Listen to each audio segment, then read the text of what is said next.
First off, I want to give all praises to Yahweh, Bahashem, Yahweh Shai, Bahashem Rakakudash, Thawadi Yahweh, Bahashem, Yahweh Shai, for allowing me to do this video through the Spirit. Thawadi Yahweh, Bahashem, Yahweh Shai, for giving us this truth as worms. Double honors to our apostles and elders at Great Millstone, and salutation and blessings to the hopeful elect. And I want to do this lesson, I wanted to do a lesson on something else actually, but the Spirit keeps hounding on this in my head.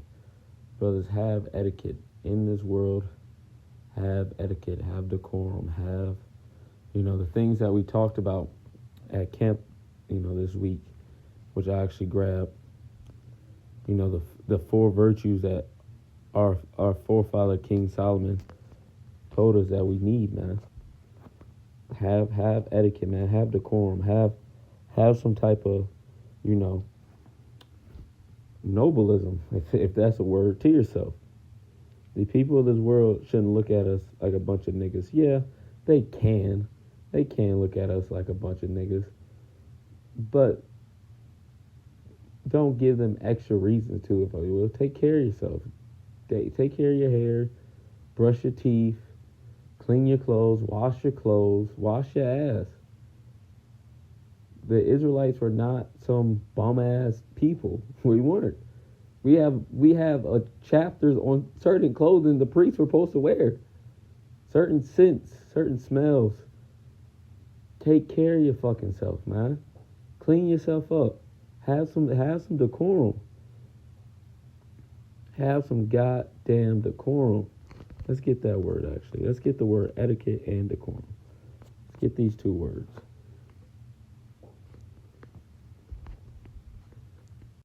This is from the chat. It says etiquette is a set of customary rules and polite behaviors that guides how people interact in society, professionally, or formal situations. It includes the things like showing respect, using good manners, and being behaved appropriately for the setting, a time, and a place. Decorum refers to the proper, what's this word? Dignified, chosen to being a dignitary, says, and respectful conduct that is suitable for a particular situation or environment. Let's get this word. Give me a second. Emphasizing behaving in a way that reflects good judgment and priorities. So these two, it says, in simple, equity, the rule of polite behavior, and decorum, conducting yourself in a proper and respectful manner. We not fucking niggas, man. Yeah, we can turn up and yeah, we Jake, but we are royal, regal people. Does that mean we just sit there and just stare with our mouth shut? No, we're lively, we're exciting, but there's a time and a place. I've seen the most fiery brother be the most polite and generous to niggas in the world, just to be respectful. And I mean the most fiery. They can cuss people out. And they can be polite. They know how to when to be professional, when to turn it up, when to turn it down. You gotta. These are certain attributes. These lessons like this. We're dealing with a lot of prophecy going on. So lessons like this, they're not done often. But I remember when first coming in, a lot of lessons were done on character building.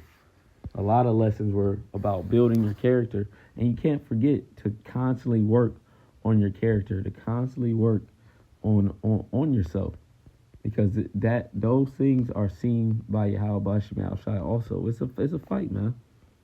It's a fight, but that's a part of the fight. Let's get this.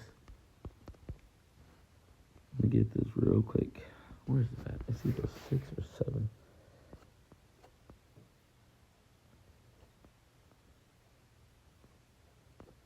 Might be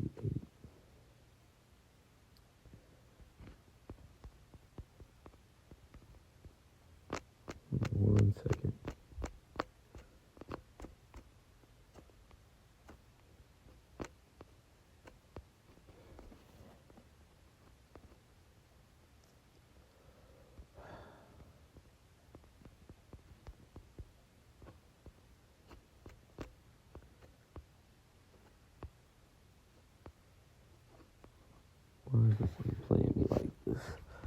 Bear with me.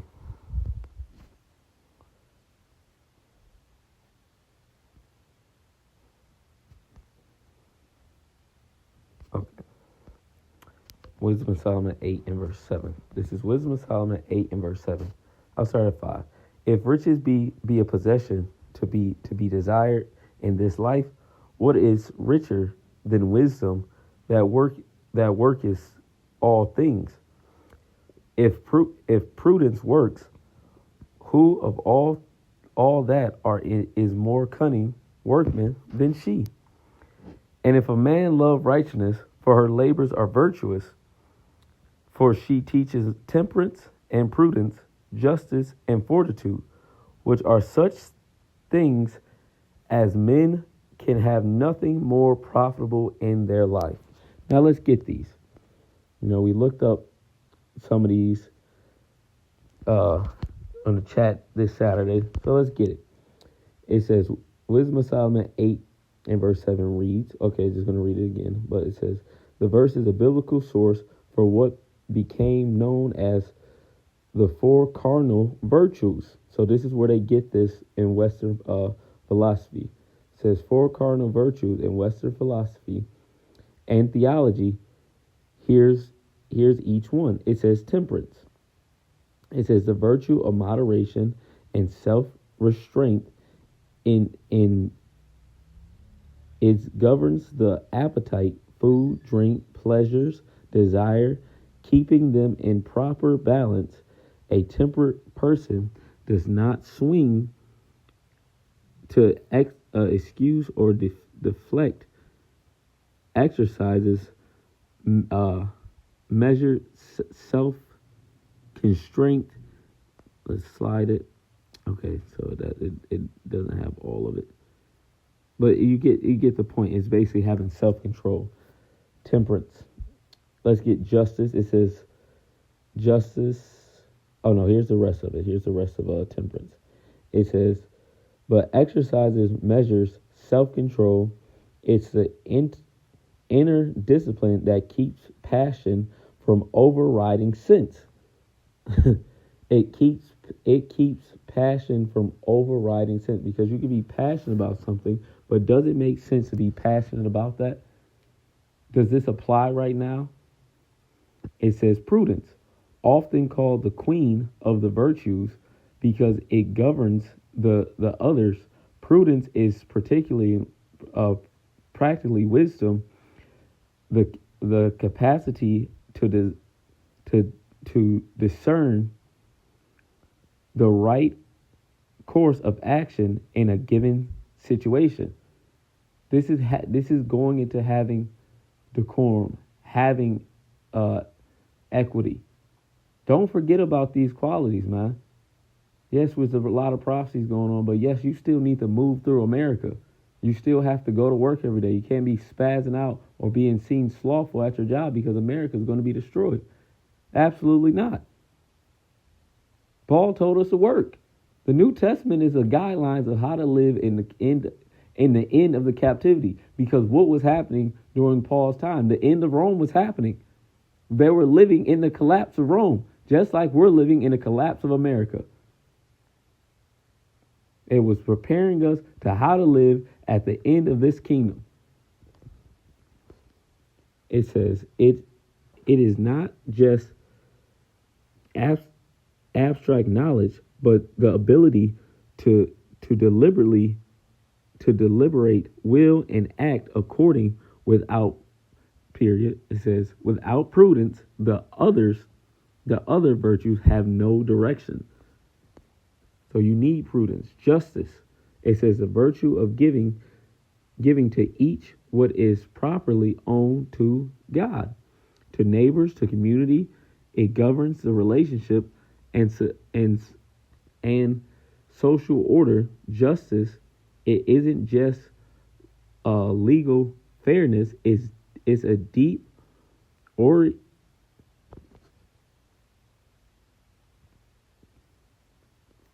is. It says it is a deep orientation towards right relationships with others, rooted in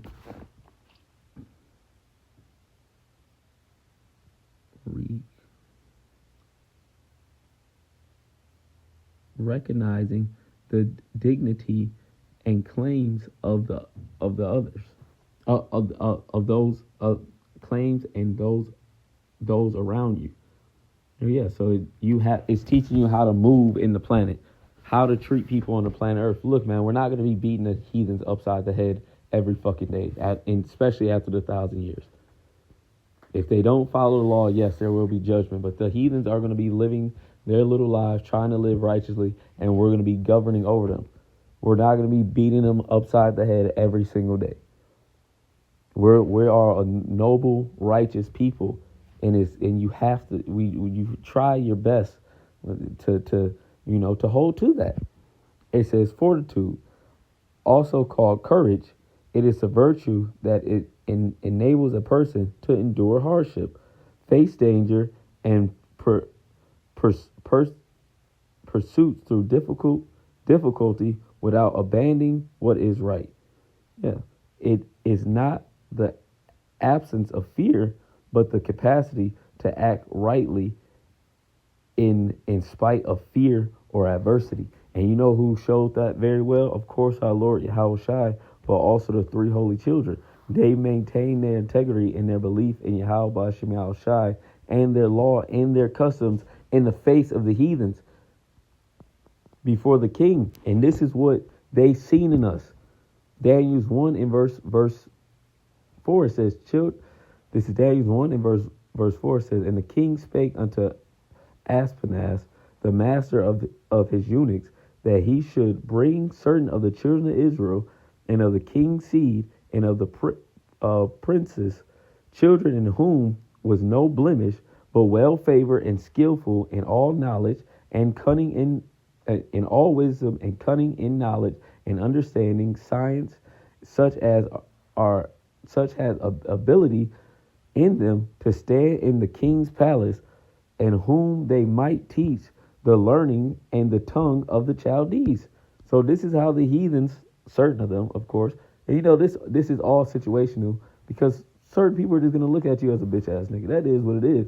But the majority of people we come across, they're just like, that guy's cool. Whether he's just in the gym or just does jujitsu or whatever, just moves through the world. Like, hey, that guy, he's cool. He don't bother nobody. He stays to himself, and he just works out what he works at.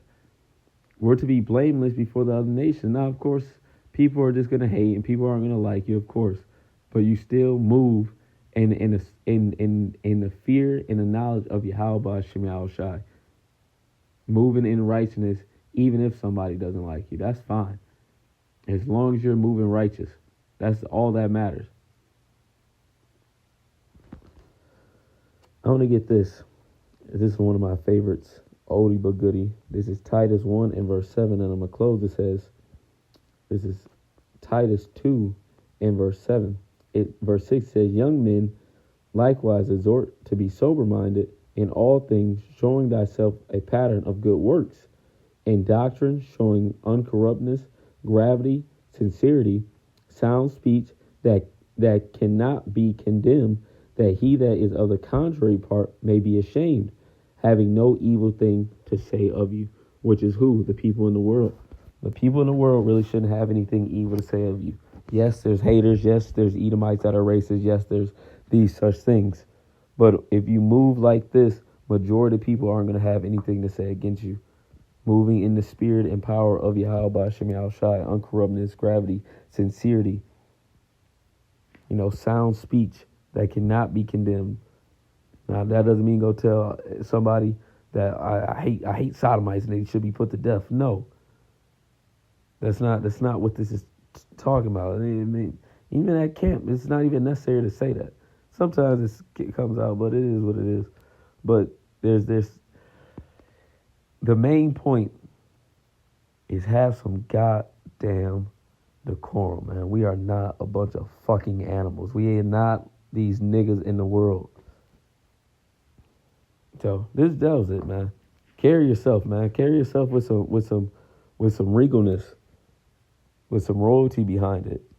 We're at the bottom. Yeah, we're low, but man, the Lord has given us His truth. Ain't no reason to walk around like we just some bum ass niggas and we're just gonna play the part, man. No, hold yourself to a higher standard. So, I'm saying this for myself also. It's a fight. It's hard. So some days you just want to slack off and but you got to fight it, man. You gotta hold yourself to a higher standard as much as you can. You're gonna be perfect every day. No, that's why we have Yahweh Shai. But it's just work. Just constantly work on yourself to better yourself in the spirit and power of Yahweh by Shema Shai. So, Lord will, I hope this lesson was edifying. I don't want to drag it on too long. All praise be to Yahweh, by Hashem, Yahweh Shai, by Hashem, Rakakodash. With that, shalom.